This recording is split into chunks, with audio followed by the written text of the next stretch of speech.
nimuze twicare mu kirambi ni heza menyera kiburuga mwese nimuze tuje mu kirambi ni heza Mukirambi.com Mukirambi TV 1. L'Italie, c'est déjà dit. Ok. Vraiment, vous avez montré l'esprit patriotique. C'est ça le patriotisme. C'est ça l'esprit patriotique. Cela montre que vous aimez votre pays, la RDC. Et que la cause de plaider pour les vulnérables, les personnes qui souffrent, est en vous. Donc là où ils sont, ceux qui sont dans la guerre à l'est du Congo, ceux qui subissent des bombardements chaque jour, vous leur montrez aujourd'hui que vous êtes avec eux. Voilà. Alors, nous allons commencer la conférence de presse. Nous avons plusieurs panélistes, mais on a peu de minutes pour tout et chacun, mais ils vont essayer de dire en bref ce qu'ils ont. Voilà, nous avons le premier, il s'appelle Pichou et Chomongo, il est de la diaspora plurielle. Il habite en France et il a fait un grand travail. Pichou a fait beaucoup de recherches sur le blocus humanitaire. Il est parti à Ouvira, il a des relais dans le Haut-Plateau et dans le Nord Kivu. Il a fait beaucoup de rapports avec son organisation, bien sûr. Et notre ami aussi, il a un institut de recherche. Et voilà, les noms encore c'est? Voilà, c'est l'institut de recherche qu'il a. Et plus spécialement, il est du Sud Kivu. Et précisément, il est d'Ouvira. Donc, c'est un ami, c'est un camarade, c'est un collègue, en fait. Voilà. Et mon ami ici s'appelle Didier Baroumé. Il a une ONG ici.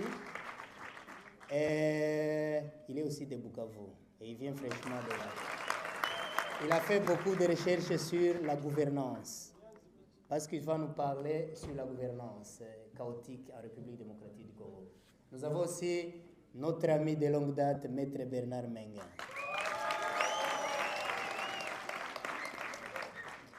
Il a fait beaucoup de choses pour la RDC, pas seulement pour le sud de la Nord Kivu, mais seulement pour la RDC en général, et aussi pour la région des Grands Lacs. Donc, c'est un ami de la région déjà. Nous avons professeur Félix, c'est un professeur de droit à l'université de Tilbourg. Il est là, il a fait beaucoup de recherches en matière de conflits dans la région des Grands Lacs. Il va se présenter avant, tout le monde va se présenter avant le début de la conférence. Voilà, nous avons encore notre cher camarade Maître Innocent. C'est un avocat qui a fait beaucoup de recherches et aussi qui plaide et qui amène beaucoup de cas devant la justice. Et il représente la coalition des avocats qui représente les victimes. Voilà, sans trop tarder, notre ami, c'est lui qui va commencer, Didier. Il va nous parler sur la gouvernance chaotique en République démocratique du Congo et il va nous parler surtout sur la corruption et pillage. C'est lui qui commence. Merci. Bonjour tout le monde. Moi c'est Didier Maroumé. Je suis le président de CLEP, Coalition des élites leaders patriotes. Et aujourd'hui, c'est un réel plaisir de partager avec vous la gouvernance chaotique du régime de Tshisekedi. En effet, depuis l'indépendance de notre pays, on n'a pas connu un président ou un gouvernement aussi chaotique que celui que nous avons aujourd'hui. Je vais commencer par juste des indicateurs simples. Vous savez, Mobutu est parti. Il a laissé une dette pour le pays d'environ 10 milliards, comme ça. Kabila a été au pouvoir, mais la dette extérieure de la République démocratique du Congo était près de 3 milliards, 4 milliards, comme ça. Aujourd'hui, chers amis, nous sommes à plus de 10 milliards de dettes. La gouvernance, on se demande si ceux qui sont au sommet de l'État, s'ils ont un cerveau, s'ils ont une politique, évidemment, c'est terrible. Pour qu'on parle d'un pays, il y a des piliers. Des piliers. Le premier pilier pour une gouvernance, c'est la sécurité. La sécurité, et vous êtes censé savoir que dans notre pays, il n'y a aucune institution qui fonctionne normalement. La sécurité, le président lui-même parle d'une armée de clochards. Le premier citoyen parle d'une armée de clochards. C'est terrible, chers amis. On n'a jamais vu une telle médiocrité. Donc, cette gouvernance de Tshisekedi est caractérisée par une faiblesse institutionnelle généralisée. Il n'y a pas d'institution. Les institutions ne fonctionnent presque pas. La corruption, aussitôt qu'il a pris le pouvoir, nous avons eu des scandales incroyables qu'on n'a jamais vus depuis l'histoire du monde. On voit des détournements. Le premier détournement, ils ont commencé avec le projet, ils ont appelé... non, c'est... Bon, ils ont commencé par le 100 jours, le projet des 100 jours. Ils ont détourné 50 millions de dollars. Après le projet 100 jours, on est passé aux commissions avec... on devait redresser Teke Fungurume, 5 millions. Le projet Chile-Gelou, 14 millions détournés. Le jeu de la francophonie, 48 millions. On a parlé de la gratuité de l'enseignement. Au lieu de faciliter à la population, de faciliter l'accès à l'éducation, non, c'est des détournements, c'est l'occasion de détourner. 30 millions de dollars. Fonds Covid, 7 millions de dollars détournés. L'affaire RAM, 50 millions. Le forage, ils ont parlé des projets de forage, 398 millions de dollars détournés, chers amis. C'est des chiffres qu'on n'entend qu'au Congo. Il n'y a qu'au Congo où on parle de 300 millions. Les parlements, les deux chambres réunies, il y a eu une audit et tous ces chiffres sont vérifiés. Les deux chambres réunies du Parlement, ils sont à 1,2 milliard, chers amis. 1,2 milliard détournés. Donc, en fait, c'est comme si, au sommet de l'État, nous avions des gangsters qui viennent carrément piller, voler, et c'est incroyable. Insensible à la misère de la population. Il y a eu de retrait en espèces au niveau de la GECAMIN, 315 millions de dollars. En fait, la liste est très longue. Les données que nous avons ici, nous sommes à peu près à 3 milliards. Ça, c'est les données vérifiables. Donc, chers amis, ces pays méritent mieux. Nous avons droit à un mieux-être.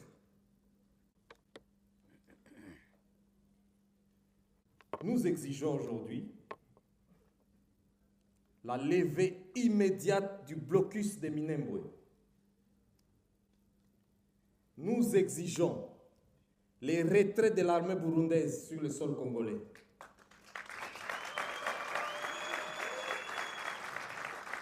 Nous exigeons aujourd'hui la fin des bombardements des civils avec des drones.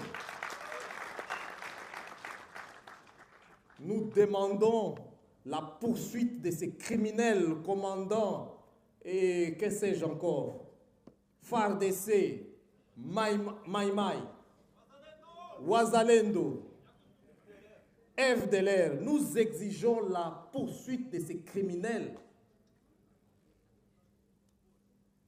Chers amis, nous voulons un Congo où il y a la justice. Nous voulons un Congo où l'État s'occupe du bien-être de la population. Nous voulons un Congo où, au lieu d'acheter des drones, qu'on donne la nourriture à la population, qu'on fasse des projets de développement pour le peuple. Je vous remercie. Merci beaucoup. Hari abatumvise ibyo yavugaga cyane kubera ururimi birashoboka. Yavugaga imiyoborere mibi yo mu gihugu cya Kongo, cyane cyane avuga imibare y'amafaranga leta ihari ya Tshisekedi yaginyereza igashyira ku mifuko yabo, aho kuvuga ngo aya mafaranga akoreshwa imishinga y'iterambere mu gihugu. Ibyo nizo yavuze muri make. Noneho mbere yuko dukomeza, Maître Innocent uri tayari? Okay, sawa. Reka hari ibyo yarimo akora n'itumanaho hariya, reka duhereze mugenzi wacu. Nous allons donner notre ami ici, Fabien.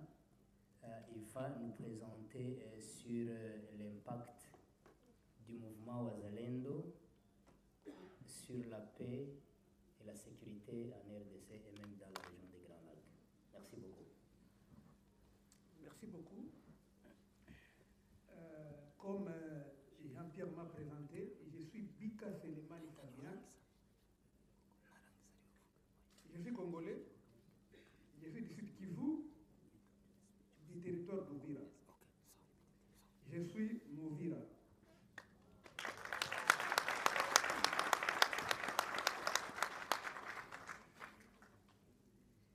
C'est un réel plaisir pour moi de prendre la parole devant les gens pour exposer l'économie de nos recherches que nous faisons au quotidien sur la région des Grands Lacs et particulièrement la région de l'Est de la République démocratique du Congo. Il m'a été demandé de parler en bref sur le mouvement de Wazalendo, sur les conséquences de ce mouvement en République démocratique du Congo et dans toute la région des Grands Lacs. Comme nous avons peu de temps, on va y aller directement. Le Wazalendo, c'est un mot en français. Mon Kiswahili, donc Muzalendo c'est en Kiswahili bien sûr, mais en français c'est patriote. Mais en Swahili, on appelle Muzalendo, mais s'ils sont nombreux, on les appelle les Wazalendo. L'histoire de Wazalendo remonte un peu plus haut, depuis la première guerre en République démocratique du Congo en 1996. Quand il y a la guerre au Burundi, quand il y a la guerre au Rwanda, c'est après qu'il y a la guerre aussi au Congo en 1996 avec l'AFDL. Lorsque l'AFDL arrive, il y a des groupes, au départ on les appelait les groupes d'autodéfense, qui se disaient qu'ils vont protéger la population, ils vont protéger la terre contre l'avancée de l'armée de l'AFDL à l'époque.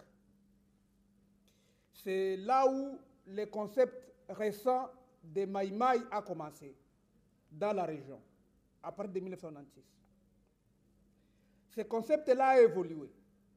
Lorsque l'AFDL est allé jusqu'à Kinshasa, mais derrière lui, il y avait beaucoup de groupes armés locaux, c'est-à-dire des Congolais. Il y avait aussi des groupes armés étrangers qui étaient partout là où l'AFDL passait. Il y avait les rebelles burundais, ils étaient au Congo, ils étaient des groupes armés. Il y avait les rebelles du Rwanda, ils étaient au Congo. En Ouganda, il y avait des rebelles aussi, ils étaient au Congo. Mais au fur et à mesure que le pouvoir se sont succédés au Congo, le gouvernement qui était mis en place essayait d'une manière ou d'une autre comment éradiquer le phénomène des groupes armés. Mais ça n'a pas été possible. L'histoire la plus récente que je parlerai, c'est peut-être en 2016. Tellement qu'il y avait beaucoup de groupes armés à l'est de la RDC et particulièrement au sud Kivu, dans les moyens hauts plateaux de Fizi, Itombwe et Uvira. Ceux qui connaissent la région, ils connaissent. Il y avait l'activisme accentué des groupes armés, avec comme conséquence les tueries, les pillages, les viols, le vol, le razzia des bétail, la destruction des écoles, des infrastructures de base, je dirais. Ce sont ces groupes armés-là qui étaient à la base de tout ça. Le gouvernement à l'époque essayait de combattre les groupes armés, mais le gouvernement présentait une inefficacité notoire. Lorsque le président Tshisekedi arrive au pouvoir en 2018, il trouve que cette situation, elle est là. Au lieu de fournir des efforts pour mettre fin, il fait ce qu'il lui paie, avec les moyens qu'il avait, pour essayer, ne fût-ce que de pacifier la région. Il va créer en 2021 un service public qu'on appelle Programme de désarmement, démobilisation, relèvement communautaire et stabilisation, au mois de juillet. Ce programme, avec quel travail ou fait quel travail? C'est pour faire la démobilisation de tous les groupes armés qui sont là-bas, à l'est particulièrement, parce que c'est là où il y a la concentration de groupes armés. Ce programme-là, il les met en place, malheureusement, il ne donne pas les moyens à ces programmes pour faire la démobilisation. L'ordonnance qui crée cette structure, à son article 1er, il dit clairement que toutes les forces ou les ex-combattants, une fois démobilisés, ils ne peuvent pas rentrer dans la police, dans le service de sécurité ou dans l'armée. Ils doivent rentrer dans la vie civile, dans leur communauté respective. Ça, c'est ce qui a été dit en 2011 en créant le PDDSS. Avec l'évolution de la situation sécuritaire à l'est du pays, la défaillance de l'appareil sécuritaire par le gouvernement, au début de l'année 2022, le président Tshisekedi, à travers ses ministres et ses députés, ils ont basculé, ils ont changé le cap. Tous les groupes armés, les Maï Maï, qui étaient combattus par le gouvernement il y a quelque temps, se sont vus être mobilisés, cette fois-ci, pour combattre aux côtés du gouvernement. Je vais rappeler ici que ces groupes armés ne sont autres que des civils qui n'ont pas pour la plupart la notion sur le maniement des armes.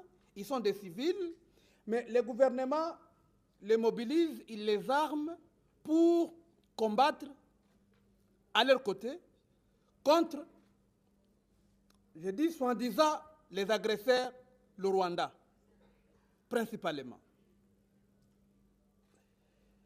Les gens que tout le monde connaît comme Maï Maï, comme... il y a beaucoup de noms qui se disaient là-bas à l'est du pays, qui les caractérisaient les gens, les forces négatives. Tout ce monde-là a été mobilisé par le gouvernement congolais pour faire le chemin avec lui. Et c'est là qu'il y a eu les concepts qui étaient nés au Congo, qui est venu au Congo de VDP. Il s'appelait au départ les volontaires pour la défense de la patrie. Il s'appelle VDP ou volontaires pour la défense de la patrie parce que c'est le il protège la terre. Il protège la terre. Mais tout le temps, moi, je me suis toujours demandé qui pouvait prendre la terre, le mettre sur la tête et l'amener quelque part, je ne sais pas. Mais le gouvernement les a utilisés, le gouvernement les a armés, les a donné des moyens. Après, le gouvernement congolais a institué encore un autre corps au sein des FRDC qu'il a appelé la réserve de l'armée de la défense. La loi dit clairement qu'on ne pouvait pas quitter du groupe armé vers la RAD ou la réserve de l'armée de la défense sans passer par la démobilisation. On doit nécessairement passer par la démobilisation. Là, on est citoyen libre. Volontairement, maintenant, on peut décider d'aller maintenant rejoindre les corps de la réserve de la défense si, bien entendu, on remplit les critères. Mais ce n'est pas ce qui a été fait contre la loi. On a dit, il n'y a pas d'ordonnance, il n'y a pas de loi, il n'y a pas de décret, il n'y a rien qui institue ça. Mais avec des discours populistes, on a vu les gens transiter de groupes armés vers les VDP et de là vers les Wazalendo. Aujourd'hui, on appelle Muzalendo toute personne qui se dit qu'il protège la terre et qui, dans son discours, particulièrement, il dit qu'il combat les Tutsis. Quand vous venez avec un tel discours, à l'est du pays, c'est là que je suis, c'est pour cela que je parle, quand on est à l'est du pays, quand on vient avec un discours de combattre les Tutsis, de combattre les Rwandais, parce qu'on pense que c'est eux qui sont le problème du pays, parce qu'on pense que c'est eux qui sont le problème du pays, on a tendance d'être acclamé par le gouvernement de Kinshasa. Parce que c'est eux, c'est les Tutsis, ou encore mieux, les Rwandais, qui sont à la base du problème de la République démocratique du Congo. Or, il n'y a pas une thèse scientifique, jusqu'à la preuve du contraire, qui certifie ou qui atteste que ce sont les Tutsis ou encore mieux les Rwandais qui sont le problème, à la base des problèmes de la République démocratique du Congo. La conséquence, c'est quoi maintenant? Lorsque le gouvernement arme tous les miliciens, lorsque le président Félix Tshisekedi arrive au pouvoir, il trouve les groupes, le nombre de ces milices, ils étaient au nombre de 253. Les groupes armés locaux. Il y avait 14 groupes armés étrangers. Et ça, c'est 253 groupes armés locaux. Aujourd'hui que nous parlons, il y a 315 groupes armés locaux à l'est du pays et qu'on appelle bien entendu les Wazalendo. Lorsque le gouvernement déploie les moyens, lorsque le gouvernement donne, arme les civils, la conséquence c'est quoi? Chaque jour qui passe, on assiste à des violences perpétrées par les Wazalendo. Ils tuent, ils violent, ils pillent. Ils font tout ce que les groupes que les Nations Unies ou l'Union européenne qualifient de terroristes. C'est ce que ces groupes armés font. Il n'y a pas de différence ce qui se passe à Beni aujourd'hui avec les ADF Nalu et ce qui se passe dans les territoires d'Ouvira ou encore dans les territoires de Fizi. Il n'y a pas de différence. Parce que les ADF pillent, là-bas ils pillent aussi. Les Wazalendo pillent. Les ADF tuent, les Wazalendo tuent aussi. Aujourd'hui, par cette conférence de presse, nous voudrions appeler la conscience de la communauté internationale que soutenir le gouvernement de Kinshasa, c'est un choix politique que chaque État peut faire. Mais derrière ce soutien, il y a un prolongement des massacres, il y a un prolongement des violences, il y a un prolongement d'un génocide en gestation. Il est temps de faire un choix, de soutenir le gouvernement de Kinshasa, tout en sachant qu'en le faisant, c'est d'une manière ou d'une autre implicitement participer à tuer, à voler, à violer la population de l'Est du pays.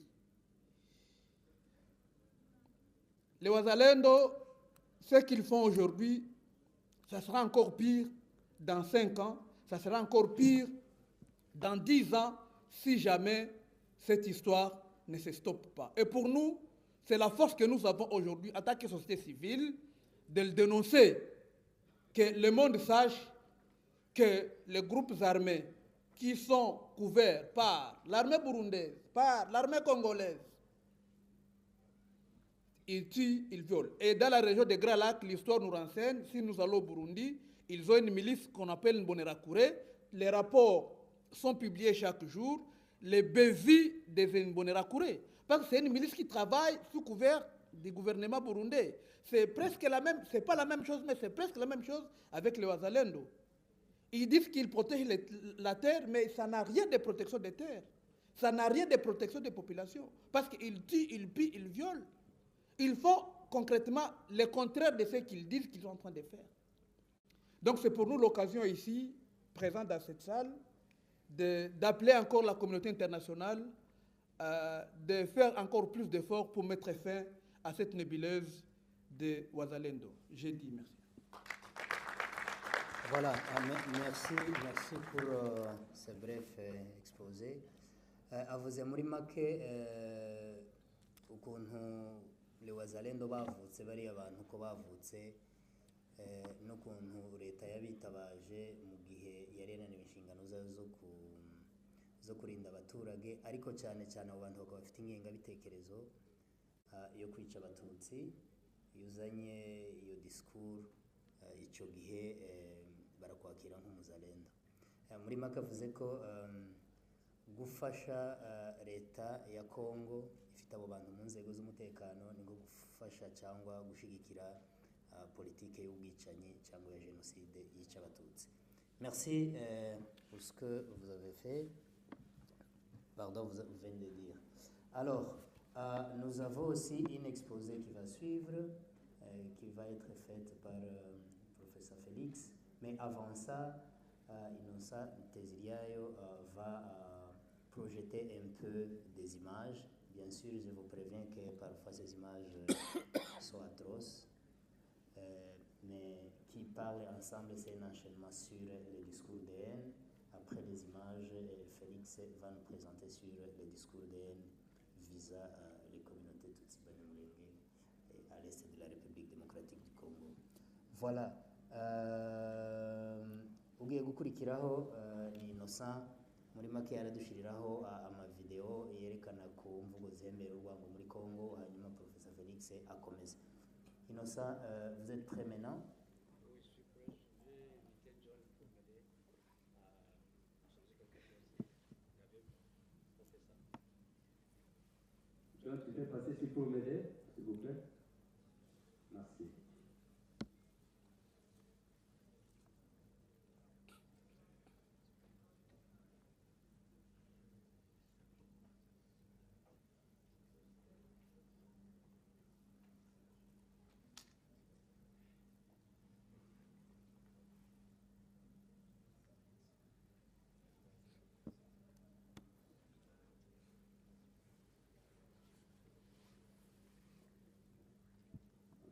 Sans avoir tardé, parce qu'on va partager le même sujet avec le professeur Ndahinda, je vais commencer avec le vidéo sur le discours de haine contre les petits Banyamulenge. Alors, on va montrer les vidéos, il y a des images un peu graphiques, vous allez patienter et suivre ça, parce que c'est très important. Alors, on peut commencer par le vidéo.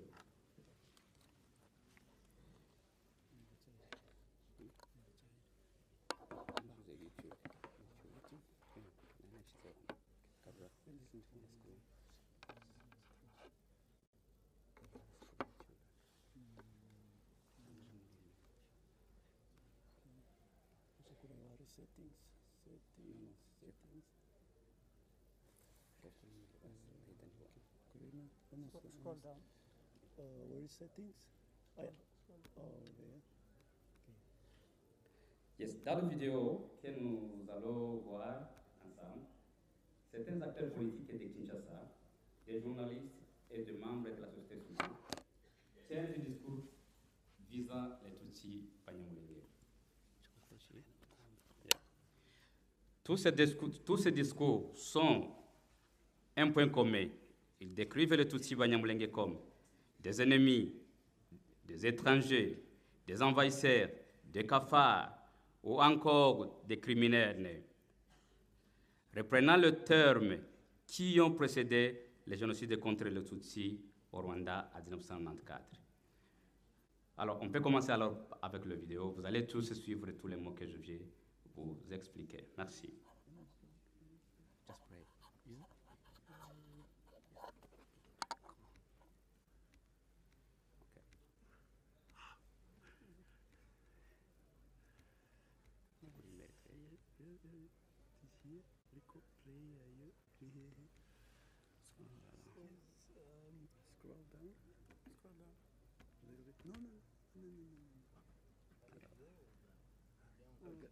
Il y a un souci technique. Il faut minimiser la page, la résolution. On va essayer de minimiser.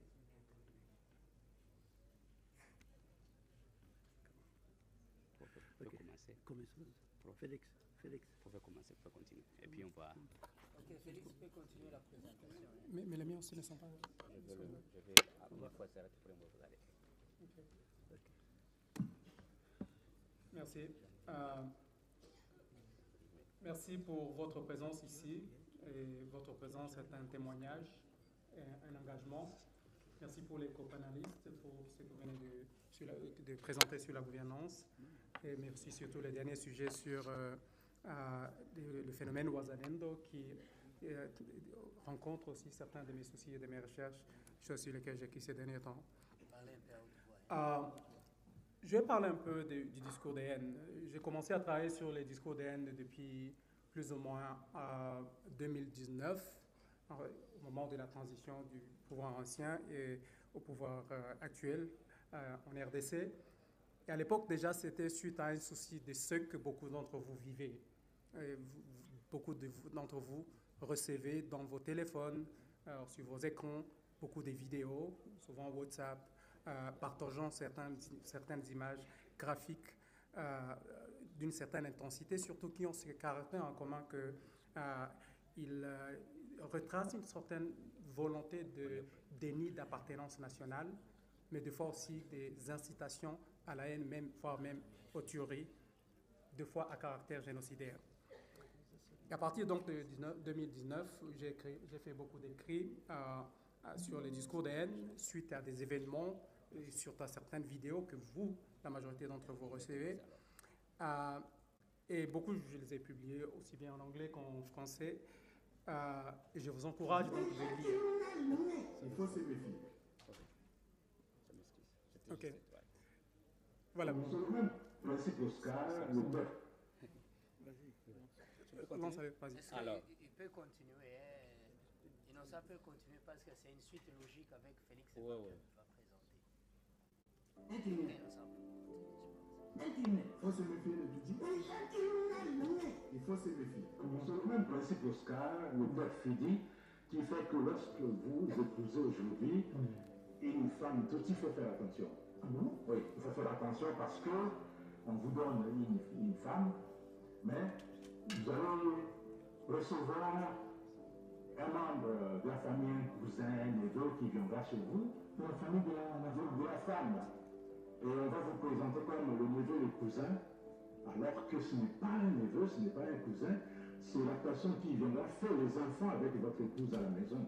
Et on vous dira que non, les enfants naissent tutis comme des tutis parce que la race tutie est supérieure, alors c'est une perfidie. Les tutis, ils ont développé d'autres connotations qu'on fera intelligence des sens maléfiques. Cette intelligence a été habillée par le Rwandais de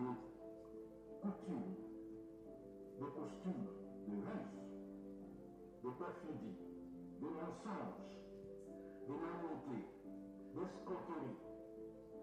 Le Wenge devenu Wenge est devenu synonyme de subterfuge, stratagème, feinte, tromperie, désinformation, déloyauté, manipulation, astuce, intoxication, manœuvre dilatoire, infidélité, une intention maléfique, alibi, capacité de nuire, mauvaise foi, abus de confiance, c'est devenu une culture qu'on enseigne aux enfants dès le bas âge pour devenir perfide. Même si Katumbi serait congolais d'un côté, même s'il serait, moi je parle en français, oui, j'appelle tous les Congolais de ne jamais le voter à cause de sa femme. Ah, pas à couper. Même à cause de sa femme, il ne faut pas approcher cet individu. Il faut neutraliser tous les officiers Tutsi Bazalakata. La solution tient dans cette phrase. La neutralisation des 545 ou 550 officiers Tutsi Bazalakata. Si on ne réussit pas par les armes et les bombardements, on peut vous avoir dans une simple opération. On va dire qu'on la pandis au Katina. L'FDS attaque aux Congolais, l'FDS tue les Congolais. Parmi plus de 10 millions de Congolais qui ont été tués les 30 dernières années, les FDL ont contribué à beaucoup de pourcentages dans cet effectif de morts-là. Bazalendo, Mustirabishe Masasie Toboka Kumulia Mnyarwanda. Mustirabishe hata lisasie Tomoya Mumulia Mnyarwanda. Mimi nataka mwachuni, mwachinji. Ces gens sont des cafards, sont des infiltrés. Ce sont des virus. Quand il y a des virus, on cherche à tuer les virus. C'est l'intérieur. Mais regarde ça, sinon il va être contagieux. Quand vous êtes capable, il faut directement les tuer, sinon ils vont devenir nombreux et ils vont vous envoyer. C'est tout. Le Rwanda, c'est un Rwandais. On suit ce mouvement, on voit qu'il est en train de parler dans le Rwanda. Voilà. Vous avez compris? D'accord. Donc, de toute façon, il n'y a pas seulement Issaro qu'on doit aller au gouvernement, parce qu'Issaro n'a rien fait de toute façon. Il est là pour quoi? D'ailleurs, Issaro, il était le premier à chasser le gouvernement, parce que son papa qui a mené d'autres Banyamulenge. Je dis ceci, je le répète, je ne mâche pas les mots. Issaro est le premier à être chassé du gouvernement. C'est son papa qui nous a amené les noms de Banyamulenge. Tous les Rwandais qui se cachent derrière Banyamulenge, c'est à cause du papa de Issaro. Pourquoi on doit les compenser? Pourquoi on doit les compenser une bêtise de son papa? Tous les Banyarwanda qui se cachent au Congo, les Tutsis au Congo qui se cachent derrière les Banyamulenge, un faux truc, c'est à cause du papa de Issaro.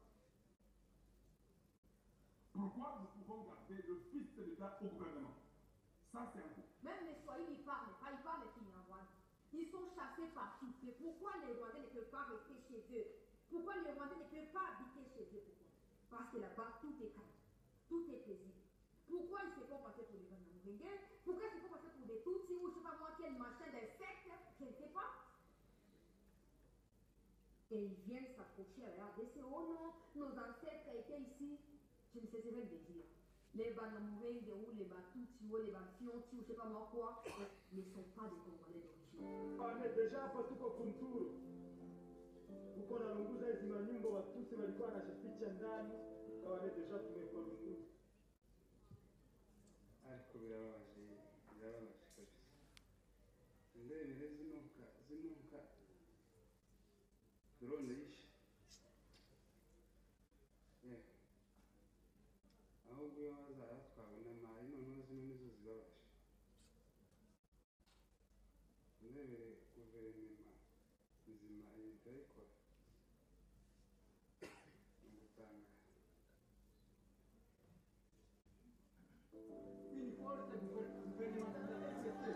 Non.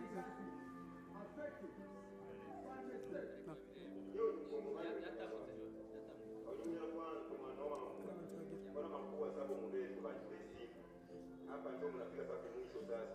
Amupanga mkie wana na mwende fasi. Hapa ndio mwisho sasa. Non, il faut que tu aies une force d'intervenir psychologique avant de se réveiller. message ni ngombe rifana. Ili amza ikule mrozi. Mza editing out. Mza editing out. Sio pet mo.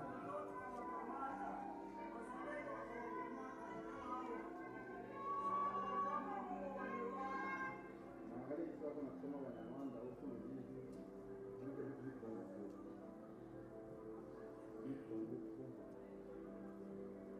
wanamsoma mtu hapa anasoma asikie.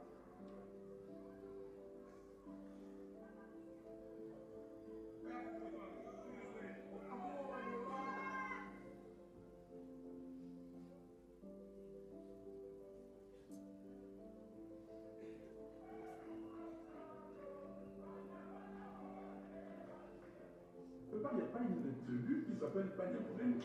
Part of the problem in the Congo is that from the days of Mobutu,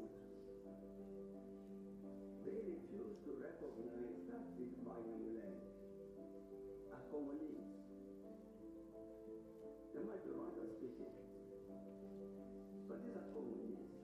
They are also passed some law which says the so-called Banyamulenge are not Zaire citizens anymore.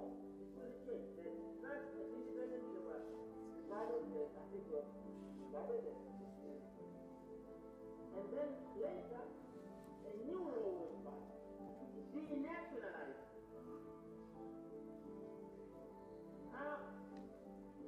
The Banyamulenge are not immigrants to Zaire.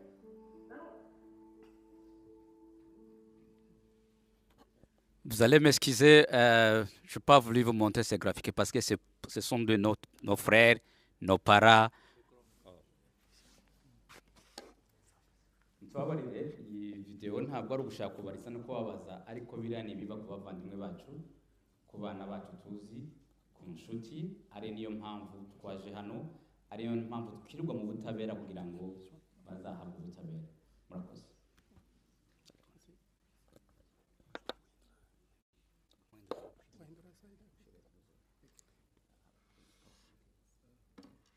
Difficile évidemment de suivre avec le caractère atroce des images qui sont projetées, mais peut-être on doit penser à la sensibilité de ce qu'on peut montrer dans une salle comble comme celle-ci, et on devrait s'en excuser aussi.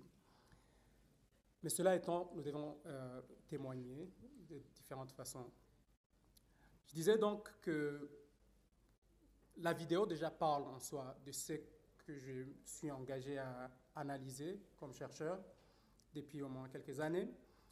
Mais les vidéos vous montrent des acteurs individuels qui font des discours, ainsi de suite. Et ma tâche, généralement, comme chercheur, c'est de mettre un sens à cela, mais surtout d'analyser le phénomène de ces discours et de situer ces discours dans la société.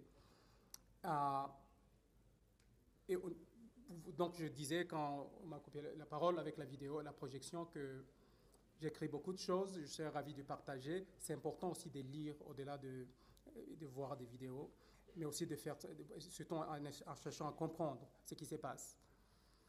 En essayant de faire un peu sens, de tracer ces discours dans le temps et dans l'espace, on remarque au niveau théorique, comme chercheur, que le discours de haine, en fait, n'est pas un phénomène nouveau. Ça existe, pas seulement que dans nos sociétés, pas seulement qu'au Congo, pas seulement que dans les Grands Lacs. Déjà, on sait beaucoup de choses sur les discours de haine pendant les génocides et avant les génocides contre les Tutsis au Rwanda. Mais dans d'autres contextes aussi, il y a les discours de haine, vous les trouvez aujourd'hui, surtout des gens qui utilisent les réseaux sociaux. Il y en a un peu partout. Il y a de l'ubiquité du discours de haine. Mais depuis que nous avons les réseaux sociaux, avec les messages faciles, la facilité à transmettre des messages, mais aussi des vidéos, tout le reste, c'est devenu un phénomène encore plus difficile un peu à capter, parce que le discours, c'est la parole, mais c'est une parole qui crée des réalités, mais aussi des communautés. Par exemple, avec les réseaux sociaux, quelqu'un qui est à Bruxelles est peut créer une communauté avec quelqu'un qui est à Minembwe, à Beni, aux États-Unis, à Seattle, et il existe des communautés virtuelles qui ne sont qu'unies que par un message qu'ils véhiculent, souvent, des fois, qui est un message de discours de haine. Et les réseaux sociaux, évidemment, facilitent cela en rendant facile. Avant, il fallait aller à la radio, télévision, ce qui coûtait beaucoup, ainsi de suite. Il y avait un accès limité. Mais aujourd'hui, cela a été, comme on dit souvent, démocratisé, mais cette démocratie porte des dangers. Les réseaux sociaux sont un peu partout. En fait, je n'ai pas fait la remarque, je sais que vous venez de beaucoup de pays, certains auraient oublié la langue nationale congolaise qui est le français, mais du coup j'ai fait les nôtres en anglais, probablement cela va aider certains d'entre vous à suivre qui ne peuvent pas suivre en français. Et donc, cela j'ai passé déjà, donc je parlais de cela, donc les discours de haine créent des communautés virtuelles qui sont unies par le discours et le message qu'ils portent, en facilitant la transmission de ces messages. Et à travers ces messages émergent certains discours qui sont partagés. Comme vous l'avez vu, il y a une personne qui parle, qu'elle soit Bitakwira, qu'elle soit Ekenge, ainsi de suite. Elle parle individuellement, mais des fois, quand vous suivez ce que certains acteurs disent et répètent, c'est des messages qui ont été créés par d'autres.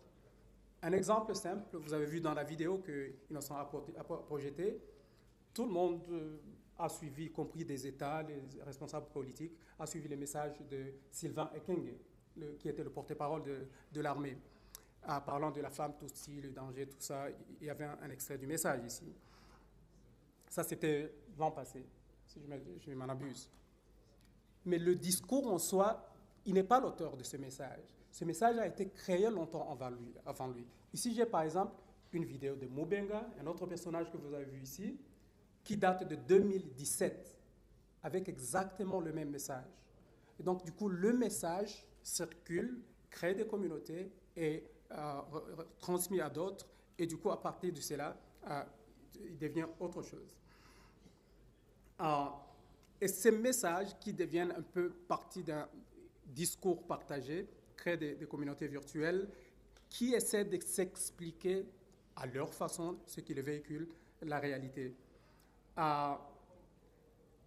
Et du coup, à travers ces communautés virtuelles, je suis en train de vous dire ce que vous connaissez dans la pratique, il est facile de porter un discours quand on se sait supporté par d'autres, en communauté avec d'autres, qu'on ne pouvait le faire sans ces autres-là. Et c'est ça le danger un peu des réseaux sociaux.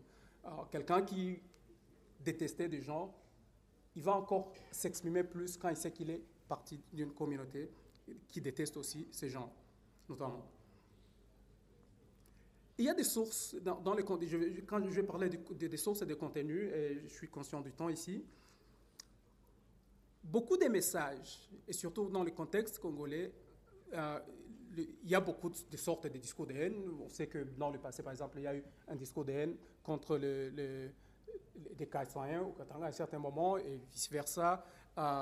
Il y en a d'autres communautés qui souffrent. En fait, en 2016, j'ai écrit un article sur la victimisation en RDC quand je regardais toutes les communautés qui souffrent. Et la gouvernance, je crois que c'était même votre propos sur la gouvernance en RDC, la gouvernance est telle que beaucoup de gens, toutes les personnes qui vivent en RDC souffrent.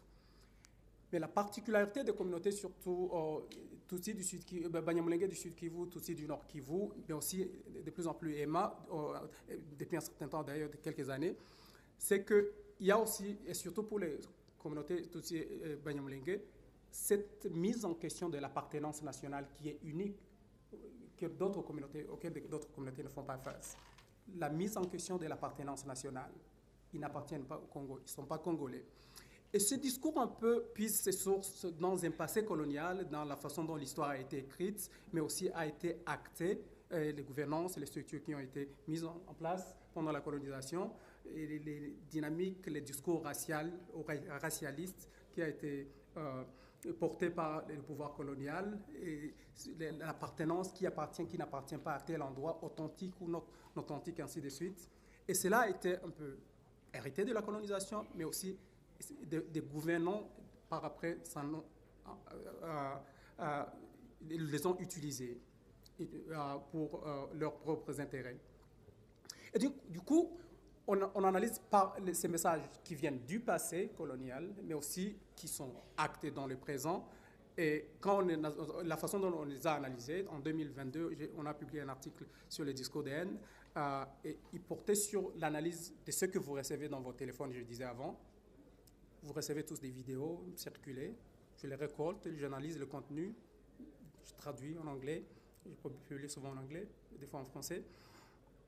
Et on analyse le contenu, mais aussi des messages, surtout Twitter aujourd'hui, ou X maintenant, c'est une plateforme très utilisée aussi bien par les réseaux congolais. Donc, il y a des messages WhatsApp, il y a YouTube, il y a Twitter et d'autres plateformes portent beaucoup de discours de haine, notamment ce qu'on a pu voir qui était sur YouTube, qui était un condensé de beaucoup de messages. Et on analyse. Une crise de nature ethnique. Ceci a été déjà projeté, donc du coup je vais passer. Et le contenu des messages, vous l'avez entendu dans la vidéo. Notamment, mon analyse portait plus sur le Sud Kivu et le Nord Kivu. Et vous aurez toujours des messages dans beaucoup de vidéos qui circulent, pas qu'une personne qui vous dise il n'y a pas de Tutsis au Congo. Il y a beaucoup de tweets que vous trouvez, beaucoup de vidéos, beaucoup d'acteurs qui vous disent ça. Des Banyamulenge ne sont pas congolais.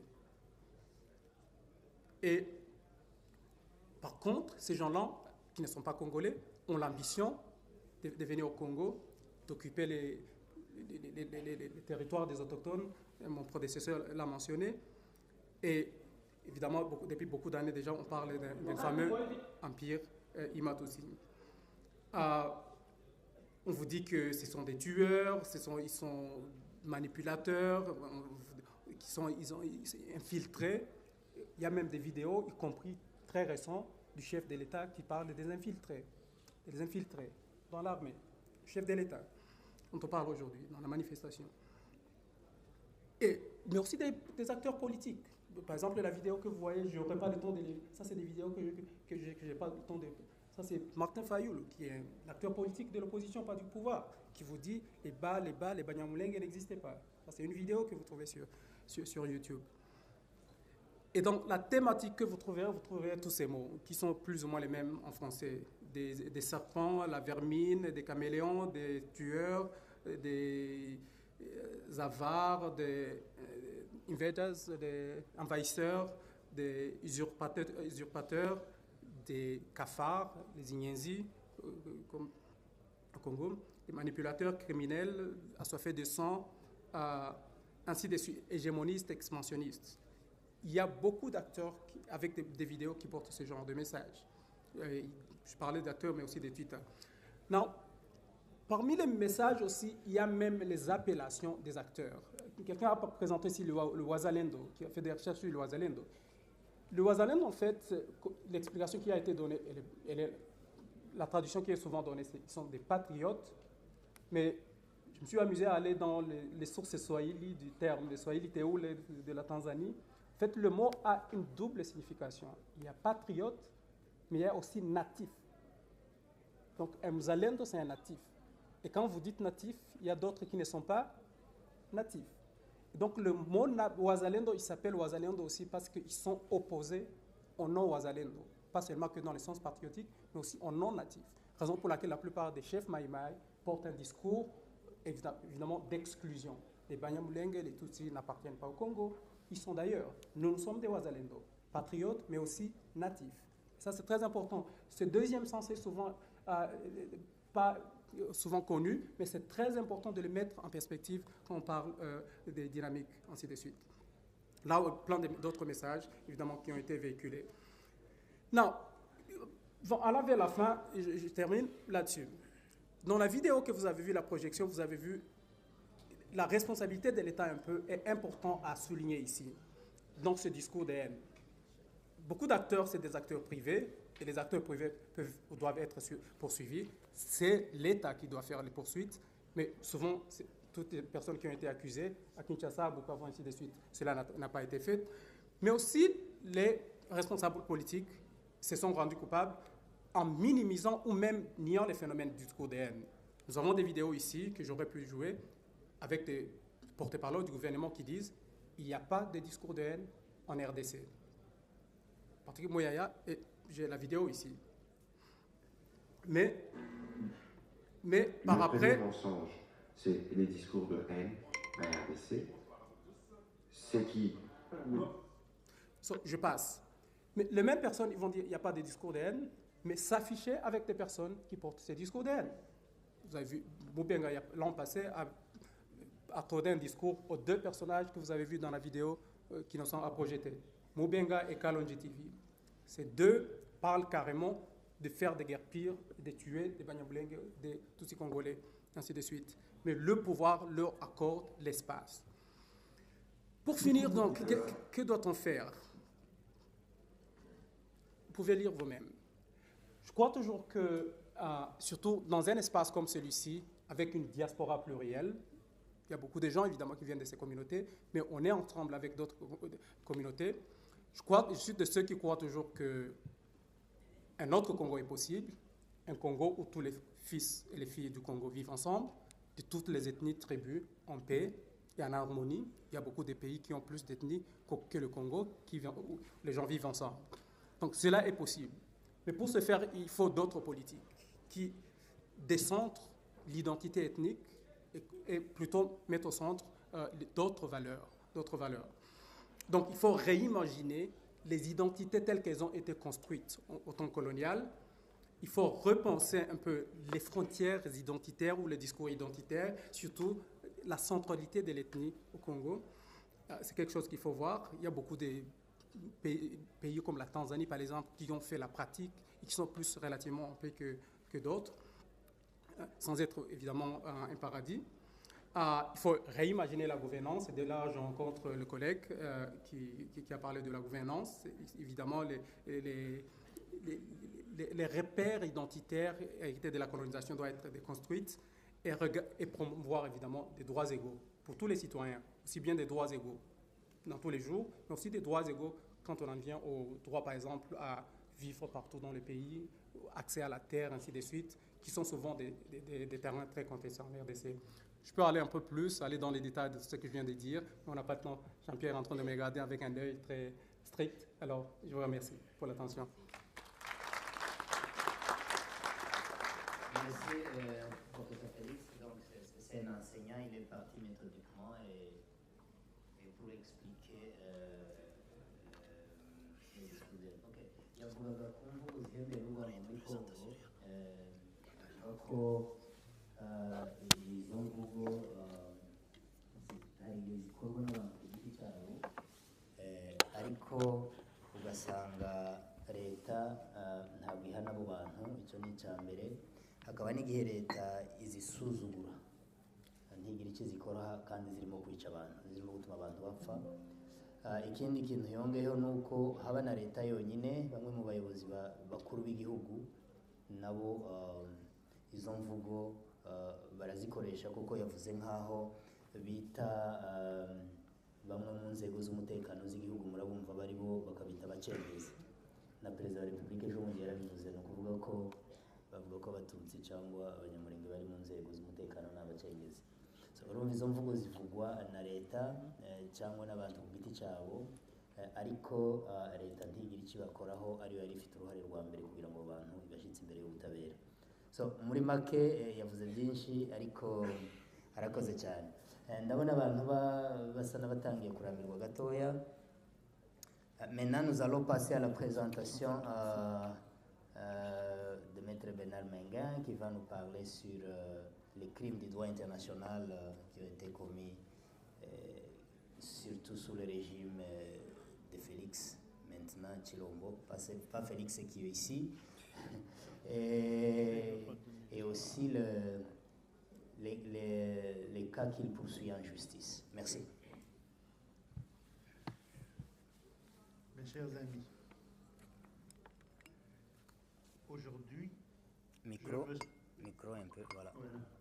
Aujourd'hui, je me sens un peu moins seul. Parce que pendant des mois, ceux qui suivaient nos activités au niveau juridique prétendait que finalement il n'y avait que quelques manipulateurs derrière nous. Et le fait de pouvoir me retrouver avec des dizaines et des dizaines et des dizaines de personnes dont je sais qu'elles partagent les préoccupations de notre collectif, vous ne pouvez pas imaginer le bien que ça fait. Quand vous avez vu les vidéos de mon ami Innocent, est-ce que vous savez que depuis le début de l'activité du collectif jusqu'à ce jour, nous avons dénoncé auprès des autorités congolaises, à l'auditorat général, devant le procureur général à Kinshasa, devant les auditorat militaires, partout. Vous avez vu la force, la violence des discours qui sont prononcés. Pensez-vous qu'une seule fois, une personne se soit retrouvée en justice avec une décision de justice qui, dans l'ordre symbolique de la vie en République démocratique du Congo, rappelle la valeur du respect de l'être humain et la valeur de la dignité de chaque personne humaine. Pas une seule décision n'a été prononcée. Et permettez-moi de faire un tout petit détour comme juriste et de vous dire que finalement les valeurs que nous défendons en République démocratique du Congo, ce ne sont pas des valeurs propres au Banyamulenge, ce sont des valeurs fondamentales que l'on retrouve dans tous les codes et dans toutes les histoires juridiques de la planète. Le vieux code Hammurabi, qui est la première trace écrite dans l'histoire de l'humanité de ce qui est interdit et permis dans les relations entre les humains, rappelle déjà le caractère sacré de la vie, la dignité de chaque être humain.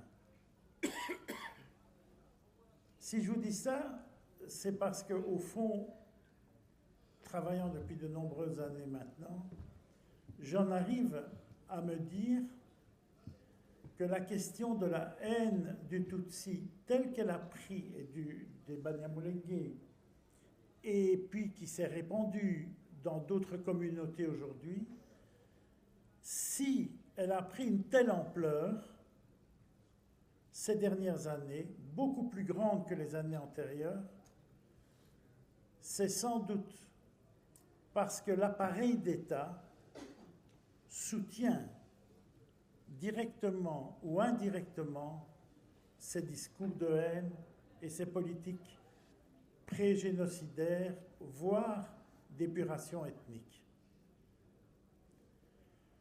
Au début, j'étais prudent dans le propos que je tenais, mais avançant dans l'analyse des événements, j'en arrive vraiment à remettre cela en cause.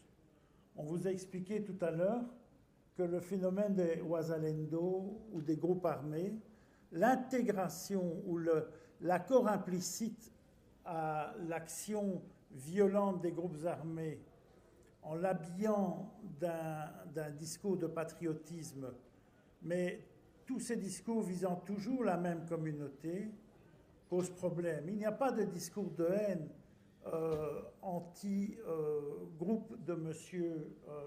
Tshisekedi, et je suis content.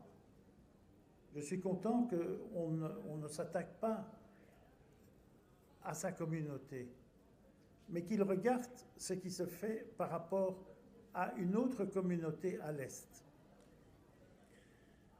Alors, avançant dans ce travail, je voudrais vous dire que ce phénomène de soutien a pris une ampleur que n'importe quel observateur doit se dire que si on continue à jouer avec le feu, un jour ou l'autre, ça risque d'exploser.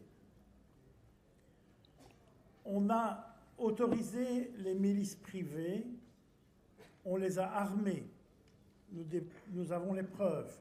J'ai encore reçu il y a quelques jours des vidéos de fraternisation entre les milices Codeco et les FARDC à l'occasion de l'attaque du village de Boulé où plusieurs dizaines de EMA, personnes civiles, ont été tuées. Lorsque, après les événements qui sont produits à Goma, un certain nombre de miliciens FDLR ont commencé à être entendus, et je suis toujours prudent, je tiens à le dire, parce que quelqu'un qui se livre après un combat peut peut-être tenir un discours favorable à la personne qui l'accueille. Donc on fait un travail énorme pour essayer d'éviter le discours de flatterie et de retrouver un discours en profondeur. Mais quand même, aujourd'hui, je suis quand même arrivé à la conviction que le discours était quand même qu'on allait éradiquer les Tutsis de l'Est du Congo, qu'on allait aller même un peu plus loin, franchir les frontières et abattre un régime d'un pays voisin. Et dans ce discours, les éléments que l'on cite et les surarmements présents posent vraiment problème. Nous avons d'ores et déjà la preuve des modes de livraison d'armes entre des groupes comme les FDLR et les Wazalendo et les FARDC au niveau local et provincial, et nous commençons à avancer et à réarticuler ça au niveau national. Et ce récit m'impressionne comme avocat. Pourquoi ? Travaillant depuis 30 ans dans la région des Grands Lacs et vraiment attaché au respect de chaque communauté, qu'on soit Hutu, Nandé, Bashi, Banyamulenge, nous sommes tous des êtres humains et a priori égaux en droit et en devoir dans notre passage sur Terre. Mais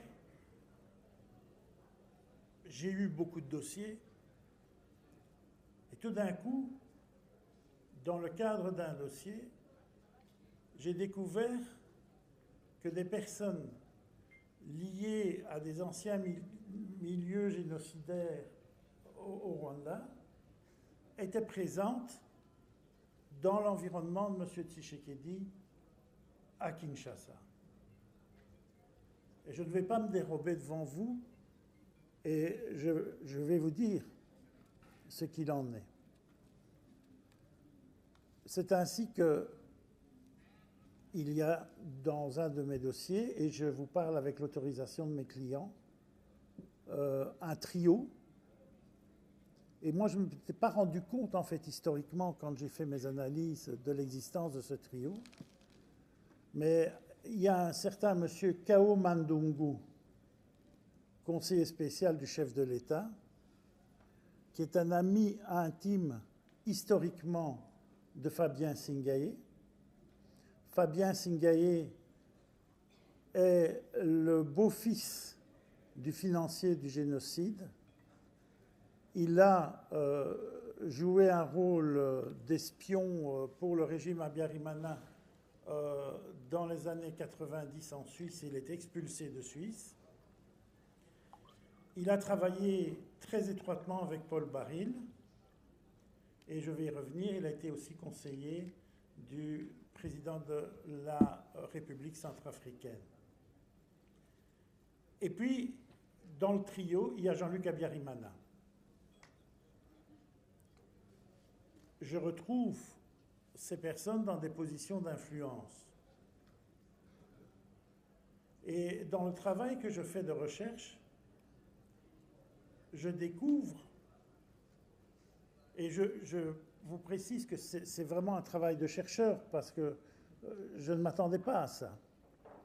Je découvre que des mercenaires sont engagés, des mercenaires roumains dont vous avez entendu parler, sont engagés par le régime de M. Tshisekedi à un moment donné au Nord Kivu. Le responsable de ces mercenaires s'appelle M. Potra. M. Potra a été l'un des collaborateurs les plus étroits de M. Baril, qui lui-même travaillait pour la famille Abiyarimana. Et M. Potra, après le génocide, a travaillé en République centrafricaine comme mercenaire pour certaines missions. On le retrouve au Congo. Comment se fait-il que tous ces gens se retrouvent dans des positions d'influence aujourd'hui en République démocratique du Congo? Je tiens tout de suite à vous dire, dans le travail que nous faisons, il y a encore beaucoup de chaînons manquants. Quoi que nous recevons, vous savez ce que c'est que le travail des gens de mon espèce, on a les informations et on ne s'en contente pas, on essaye d'avoir des preuves, et une fois qu'on a des preuves, on essaye d'avoir des preuves crédibles, c'est-à-dire des preuves qui sont susceptibles d'être produites en justice. Mais si un appareil d'État porte des valeurs ou des antivaleurs aussi importantes que celles qui ont construit des tragédies comme on les a connues à l'est du Congo, si on voit le retour des discours de haine dans des mesures qui ont justifié, pour certains, des poursuites devant des tribunaux pénaux internationaux à la suite du génocide, si on voit la multiplication de ces discours de haine, si on voit qu'à l'intérieur du groupe FDLR, un Hutu modéré n'a pas sa place et peut être tué, que l'ordre donné est de tuer les Tutsis que l'on arrête et que l'on inscrit tout cela dans cette idéologie-là, qu'il me soit permis de dire qu'au fond, aujourd'hui, dans les choix que les gouvernants ont à faire, y compris mon propre gouvernement, le gouvernement belge, la question est, fait-on de la géopolitique martienne et stratosphérique sur l'intérêt des minéraux au Congo, et je ne nie pas l'intérêt de cette question, ou travaille-t-on plutôt à la question du bien-être des peuples? Si l'on prend l'option B, et je ne crois pas qu'elle soit dominante aujourd'hui dans le concert des nations, mais moi j'y reste attaché, si l'on prend en compte l'option B, cela signifie qu'il faut arrêter cela, arrêter les discours de haine, poursuivre les auteurs des discours de haine, ouvrir les dossiers pénaux. Le collectif travaille dans ce sens. Et ce que je peux vous dire aujourd'hui, devant vous tous qui êtes venus, et je crois que c'est rassurant parce que ça veut dire ce que vous venez dire aujourd'hui, qui est énorme, c'est que les êtres humains comptent plus qu'un carré minier, que les valeurs qui construisent les villages et les régions où les gens vivent, où l'éducation des enfants se fait, sont des enjeux autrement plus importants que les stratégies soi-disant mondiales de certains. Et que c'est votre voix qui doit être entendue. Et si c'est votre voix, vous avez droit à la justice. Et ce que nous, comme collectif, avec Innocent et avec tous les avocats du collectif, nous vous promettons, c'est de ne jamais lâcher. Jamais. Et l'histoire que l'on regarde, nous a enseigné que même si on s'en va de la terre, il y aura toujours une main d'injuste pour reprendre le combat, le poursuivre et l'achever. Donc, partez d'ici ce soir en ayant confiance dans vos forces. Les épreuves sont considérables parce que les égoïsmes, les haines sont incroyables. Mais ce que nous avons, nous, comme force intérieure, inaltérable, plus dure que les plus grandes mines d'or du monde, notre force, c'est notre désir de justice, notre désir de bien-être, le fait que nous sommes tous ensemble pour le faire, et que derrière cela, si l'un tombe, d'autres reprendront le combat. Merci.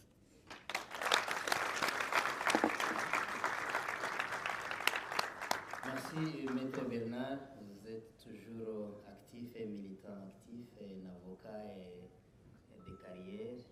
Ce que vous faites, vous le faites avec professionnalisme et aussi, vous affichez aussi votre soutien. Il y a les avocats qui font du travail à cause de rémunération, mais vous le faites aussi, il y a un soutien. Et ça, c'est très bien. La communauté et les gens qui sont ici, ils sont tous reconnaissants. Voilà. Maître Bernard yavuze urugendo akora cyane cyane mu karere k'imanza akurikirana. Icyo yavuze kimwe gikuru ni uko mu manza akurikirana ndetse yabiherewe n'uburenganzira bwo kubivuga kuko yasanze hariho ubufatanye bw'abakoze bakoze jenoside yakorewe abatutsi mu Rwanda na leta ya Kongo, cyane cyane abagura intwaro n'abarekirita ba mercenaires, mu kuvuga hariho aho bihuriye n'ibyo muri Kongo. Arangije avuga ko ntimucike intege, ubumwe bwanyu nimudacika intege muzatsinda urugamba murimo. Maintenant, on a été un peu assis quelques temps avant que Pichou nous présente. C'est une présentation seulement de 10 minutes sur la situation humanitaire dans le plateau. Est-ce qu'on peut se mettre debout quelques minutes seulement? Il faut un peu relaxer un peu quelques minutes.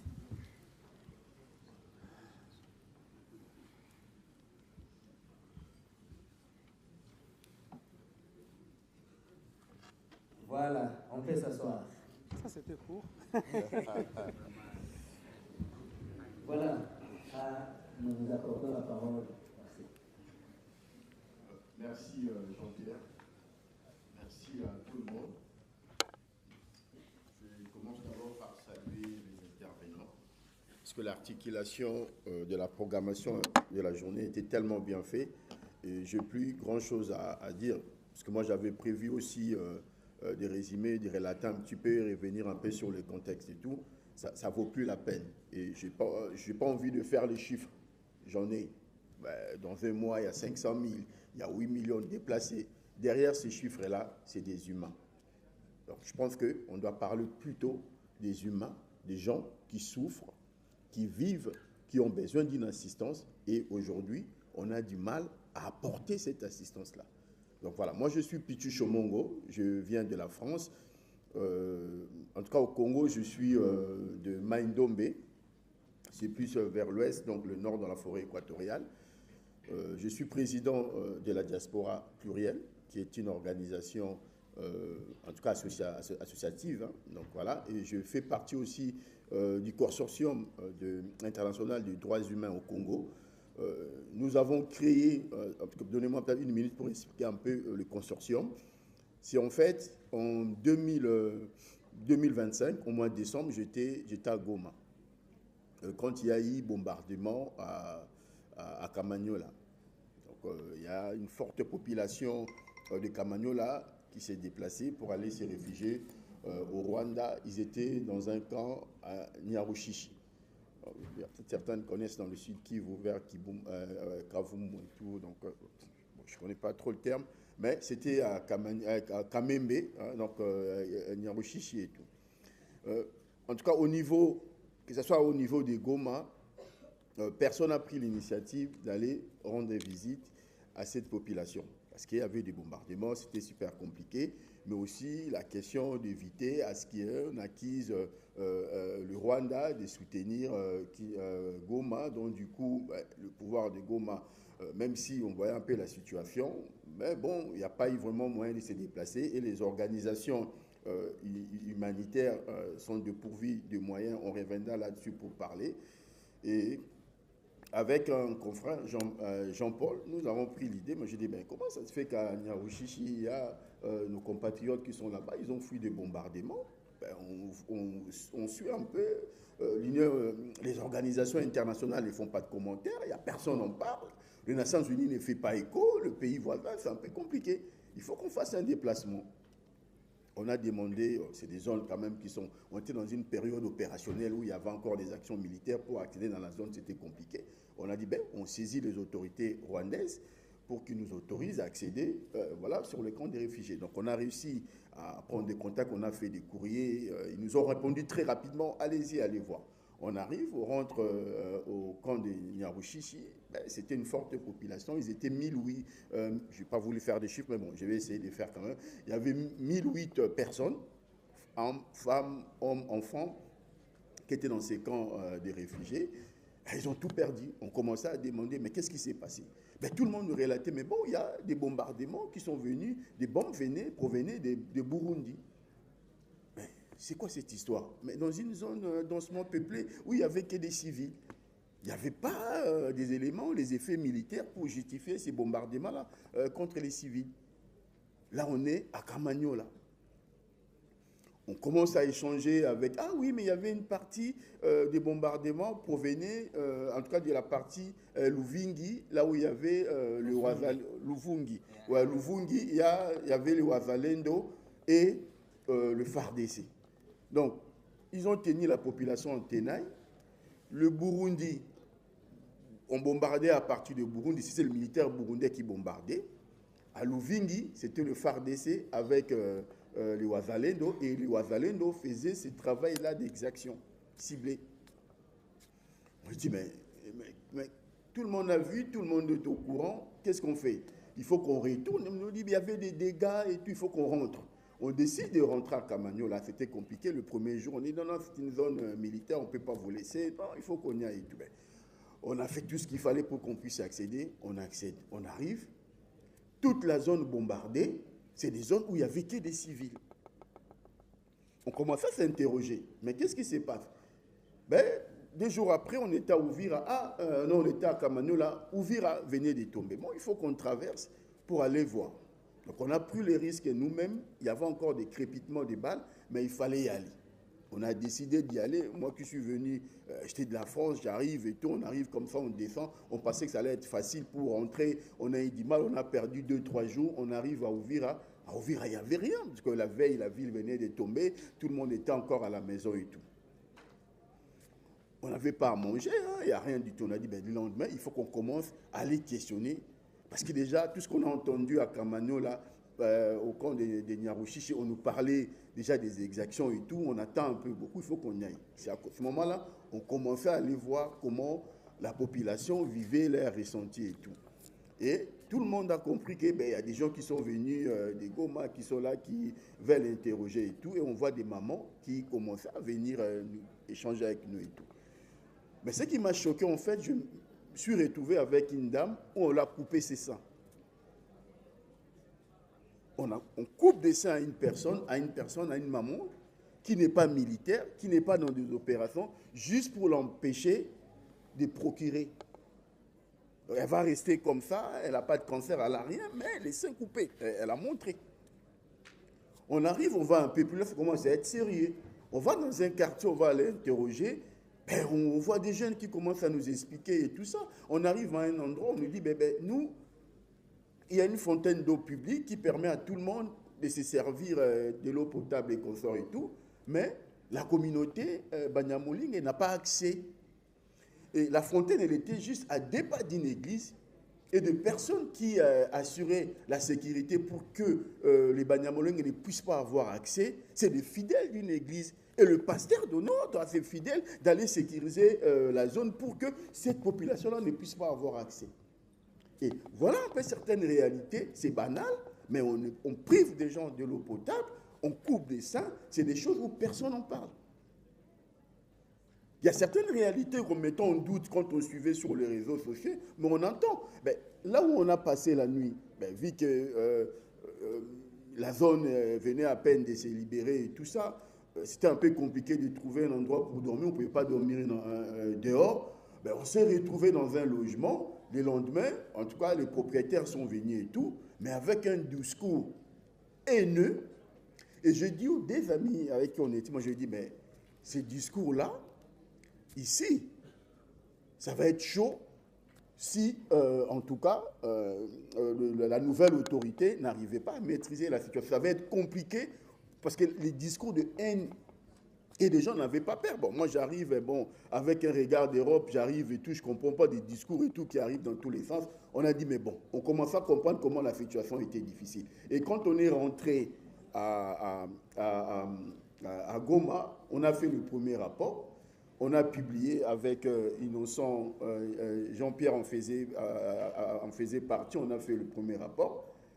Vous savez qui nous ont demandé de justifier nos sources? C'est Human Watch qui nous appelle pour demander des sources. Parce que eux, les gars, ils nous disent comme ça. Nous, nos agents là-bas n'ont pas la même lecture que vous. Quelle personne? Pourquoi vous n'avez pas la même lecture que nous? On doit vous justifier nos preuves. Nous, on n'a aucune preuve à justifier. Les faits sont là. Allez, comme nous, à Nyarushishi, vous allez interroger les gens. Allez à tel endroit, vous allez voir. Allez à tel endroit. Non.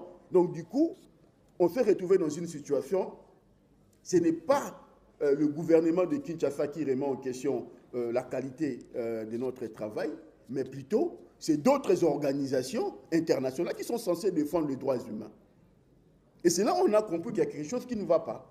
Ce n'est pas seulement le pouvoir de Kinshasa qui est en train de malmener la communauté locale en éliminant et consorts et tout, mais c'est toute une machine qui est appuyée par l'argent au niveau de l'extérieur.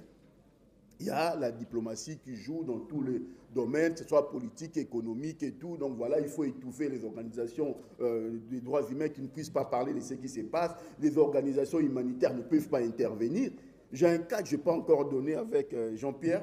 On travaillait sur la question en fait, de chercher un peu comment on peut alimenter les hôpitaux à Minembwe en médicaments. Mais on se retrouve dans une situation, parce qu'ici c'est un peu réglementé. S'il faut faire une demande de dons aux médicaments, il faut des documents administratifs de l'hôpital et consorts et tout. Donc, et ils insistent sur le fait qu'il faut tel document, tel document, tel document. Mais en réalité, la situation de Minembwe, tout a été bombardé. Même les hôpitaux ne sont pas en mesure de fournir des documents avec des logos, avec des tampons cachés, consorts. Il est là. Jean-Pierre, on est bloqué. On se dit, mais comment ça? Mais j'essaie d'expliquer la situation. Mais vous avez les vidéos, regardez, tête. Non, il faut ça, ça, ça, ça. S'il n'y a pas ça, il n'y aura pas de l'aide. Donc, il y a une situation humanitaire qui est catastrophique. La responsabilité d'un chacun est essentielle. Moi, j'ai aimé, parce que notre ami Fabien a abordé la question du Wazalendo et tout. Moi, j'ai eu l'occasion de le rencontrer à Luvingi, voilà, quelques Wazalendo et tout. Mais si vous regardez ces personnes-là, est-ce qu'ils sont vraiment patriotes? Est-ce qu'ils sont vraiment natifs? J'en sais rien. J'en sais rien. Est-ce qu'ils ne sont pas venus de quelque part d'ailleurs? Ils se déguisent en Wazalendo parce que c'est plus facile pour cacher les identités et consciences. L'implication de l'armée burundaise, on en parle peut-être peu. L'implication des services de renseignement burundais pour contrôler la situation et tout, on en parle peut-être peu. Mais moi, c'est la population qui nous a rencontrés en disant que les bombardements venaient de Bujumbura. Pour quelle raison? Pour quelle finalité? Créer une situation de chaos. Et nous, maintenant, la responsabilité qui nous incombe aujourd'hui, c'est de dire qu'est-ce qu'on peut apporter comme solution. Il n'y a pas de médicaments. Il y a un blocus humanitaire. Oui, à l'est de la République, que ce soit au nord et sud Kivu, il y a un blocus humanitaire. Mais il y a un blocus humanitaire particulier dans la zone de Minembwe, où tout est bloqué, les accès, le véhicule, les camions ne peuvent pas. On s'est posé la question avec Jean-Pierre, comment acheminer le médicament, même si on arrive à avoir le médicament jusqu'à Bukavu. Comment doit-on faire pour que le médicament arrive jusqu'à la destination? On commence à réfléchir, ben bon, voilà, on va faire ceci, les gens vont porter, les gens vont faire... Donc, la situation, elle est compliquée, elle est catastrophique, elle est très préoccupante. Il y a des choses que vous n'imaginez pas. Et prenez conscience, je sais, vous avez peut-être plus d'informations, vous avez forcément une personne, ou vous avez forcément un membre de la famille qui est là-bas, ou une situation, soit des victimes et consorts et tout ça. Donc, mobilisons-nous. Il n'y a rien. Les gens n'ont pas l'argent. Et l'argent, même si les gens n'ont pas l'argent, les gens ils demandent, quand vous demandez qu'est-ce que vous voulez, les gens ne demandent pas qu'on lui donne à manger, les gens ne demandent pas qu'on lui donne des vêtements et consorts, ils veulent la paix. Ils veulent la paix. Et sortez dans le discours de résilience. Parce que la résilience renferme les gens. On accepte la situation, on oublie, on est comme ça et tout, on ne se rétablit pas. On fait avec. Non. Parlons du rétablissement. On doit se réveiller. L'avantage qu'il y a ici, ce qu'il représente ici, c'est la diversité culturelle qui incarne le Congo. Il y a une personne qui vient de l'Ouest, tel vient de tel coin. Et c'est ça le Congo. Le Congo n'appartient à personne. Dans l'histoire du Congo aussi, il faut rappeler un peu. Le premier autochtone, on pourra dire que c'était des pygmées ou je ne sais pas, ou machin et tout, on ne sait pas. Est-ce que doit-on continuer aujourd'hui à parler des frontières coloniales? Avant, réfléchissons un petit peu, avant que le Congo arrive, le Rwanda, le Burundi et consorts et tout, l'Ouganda et tout, les gens vivaient ensemble. L'Angola, le Congo-Brazzaville, le Gabon et tout ça, les gens n'étaient qu'un. Mais pourquoi la question dans le Bandundu, où il y a frontalier, où les Kassai, même parce qu'on parle, des fois, quand on parle des origines, des fois les gens disent que c'est l'origine Luba est venue des Malanges en Angola. Et ça dérange personne. Mais quand on parle de Congo, l'originalité de la communauté Congo, il y en a, ils vous diront, mais leur ancêtre, le royaume et tout ça, c'était en Angola. Ça ne dérange personne. Donc on a tous quelque part un parcours. Au Congo, il n'y a pas que des Bantous, il y a des Soudanais, il y a des Nilotiques. La forêt équatoriale, nous qui partageons la forêt équatoriale, il y a des Pygmées. Nous autres, nous ne sommes pas des Bantous, nous sommes des Soudanais. On est venus d'ailleurs. Donc, il y a plusieurs peuples. Et c'est ça qui constitue la diversité. On pense que tous les Congolais au Congo, il n'y a que des Bantous. Non, c'est faux. Donc, chacun doit défendre son identité culturelle. On est venu de quelque part. Peut-être de la 4e, 5e génération. Oui, nous sommes Congolais de la 4e génération. Qui c'est qui a été le premier au Congo? Personne n'en sait. Donc, sentez-vous Congolais, nous sommes des Congolais et continuons à mobiliser. Donc, c'est ça, en fait, qui doit être le mot. Personne n'a le monopole de dire qu'il est mieux que quiconque, il est Congolais plus que d'autres. Non, parce que la Constitution, elle est claire. Il n'y a que la Constitution qui peut définir une... Mais d'ailleurs, même si la Constitution le dit, mais la Constitution a été écrite par des gens avec des sentiments, avec les intérêts égoïstes ici et là, avec la logique de discriminer ou de séparer aussi. Parce que quand on fait une loi, par principe, on regarde les intérêts, est-ce que ça m'avantage ou pas? Donc on a l'esprit où on fait, nous, peut-être nous les Noirs ou Africains, je ne sais pas, on a cette idée-là, à chaque fois la première des choses, on va penser à protéger tel. Donc on est tous des Congolais, la question humanitaire, il y a tout est à faire. Il y a un blocus bancaire aujourd'hui, c'est compliqué d'opérer économiquement. Même si tu as besoin de faire une action, c'est difficile parce qu'en fait, quand tu dis que moi je pars au Congo pour aller faire telle action, tout le monde te regarde à travers. Donc tu es obligé de passer par le Rwanda. Oui, je vais faire au Rwanda, je vais faire ceci et par la suite ça va passer.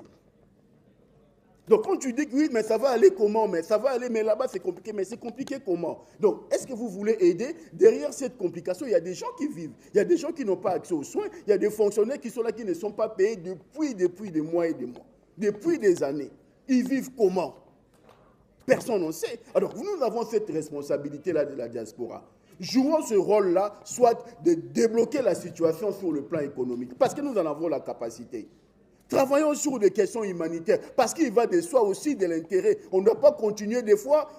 Au mois de décembre, la diaspora plurielle avait fait un effort de récolter 600 kilos de médicaments qu'on a acheminé pour l'hôpital de Kibumba, parce qu'il y avait aussi des problèmes comme ça. Des problèmes, il y en a partout.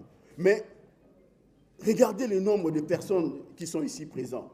Réfléchissons, chacun dans son domaine. Faisons une diplomatie du peuple. Que celui qui sont en Belgique, en France et tout ça, puisse mobiliser, puisse parler. Parce qu'aujourd'hui, on se rend compte que tout vient de l'extérieur. Les décisions sur le Congo sont décidées ici à l'extérieur. Il y a les États-Unis qui décident, il y a la Belgique, il y a l'Union européenne qui fait exprès. Le silence de l'Union européenne, l'inaction de l'Union européenne doit nous interpeller. Pensez-vous que l'Union européenne n'est pas au courant? Certaines personnes qui sont liées avec le Burundi, on ne comprend pas. Pourquoi on fournisse des armes au Burundi? Est-ce que le Burundi est en guerre? Mais si vous regardez l'implication militaire de l'armée burundaise, allez-y comprendre.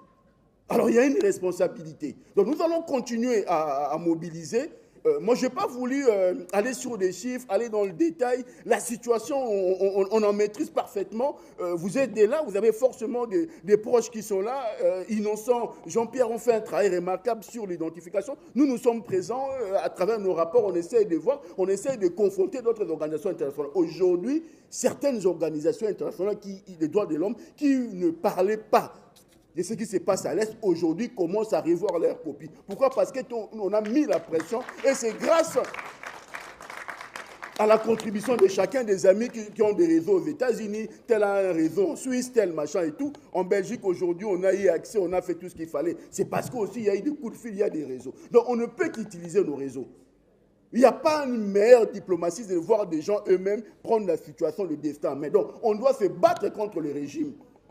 Parce que le régime prend le moyen de l'État pour s'asseoir, pour chercher à faire tout pour se maintenir au pouvoir. Et nous n'avons que notre intelligence, un peu des réseaux qu'on peut avoir à travers nos voisins, à travers l'école des enfants et consorts et tout ça. Mobilisons-nous, parlons de nos causes pour que la solution puisse apporter. Après, sur les chiffres, après, sur les détails, qu'est-ce que vous voulez? Nous avons des rapports, nous avons tout ce qu'il faut, nous avons un état des besoins de la situation, mais je pense que le lieu, ce n'est pas de revenir sur les gens ont besoin du lait, machin et tout, c'est pas ça. C'est de voir comment pouvons-nous s'organiser, mettre en place des stratégies diplomatiques, des réseaux, que ce soit des réseaux humanitaires, pour que nous puissions, à chaque fois, quand il y a une situation, nous puissions alerter, nous puissions travailler en synergie. Et c'est comme ça qu'on va être efficace.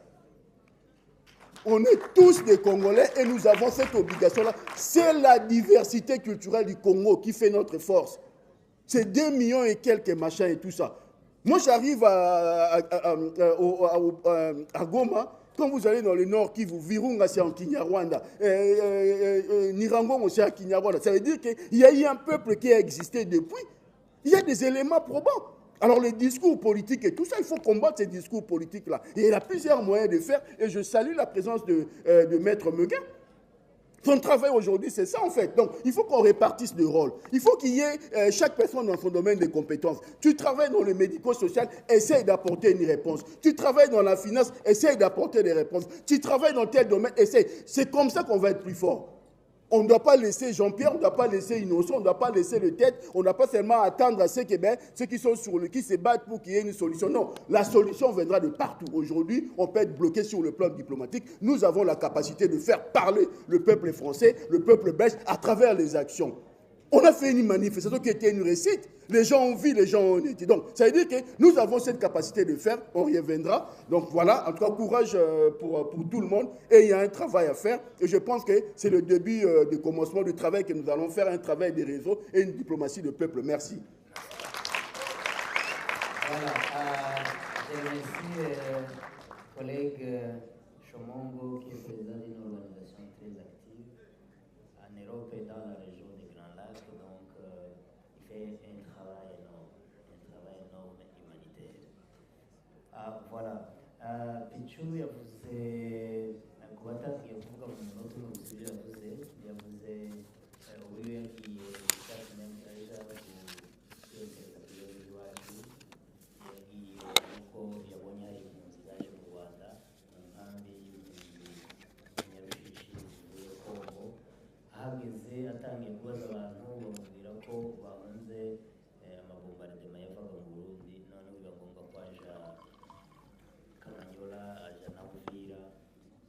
Yavugaga histoire experience cyangwa uko aho yabibonye ageze Uvira, ko hari ahantu yageze asanga hari aho bavoma amazi, hakaba abandi bamwe batemerera kuja kuhavoma kubera yuko ari abanyamurenge, kandi uwo muntu babuzaga wari pasiteri w'ikanisa.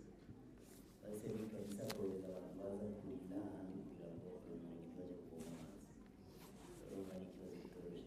Ikindi yavuze yacishemo ubukwe n'igihe twashatse kohereza imiti na n'ubundi birakunda kubera situation humanitaire, ariko kubera ibintu byose byasenyutse, umuntu hano agusaba kashe, agusaba iki, babigusaba ukabigura, kandi ibintu bihenze kubyara.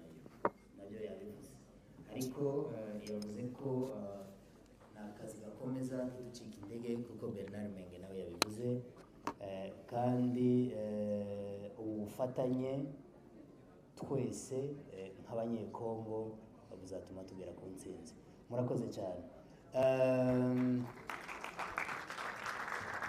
Maintenant, nous sommes à la fin de notre manifestation parce que ce n'était pas une conférence de presse où après des présentations, vous allez poser des questions. C'était une phase de la manifestation. Je sais qu'il y a des gens qui vont prendre des avions vers loin. Et maintenant, ce que je vais dire, je remercie à tout le monde qui a pris son temps depuis le matin sous la pluie, la marche et venir s'asseoir ici pour que l'événement soit un succès. Et encore ce que nous pouvons vous dire, nous vous souhaitons bon voyage, ceux qui vont aller très loin, parce que je sais que certains vont aller à l'aéroport maintenant et d'autres vont aller dans leur logement. Nous vous souhaitons bon voyage et nous vous disons encore, la Belgique c'est un pays accueillant, à la prochaine et encore, vous pouvez revenir. Merci beaucoup. Bravo Jean-Pierre.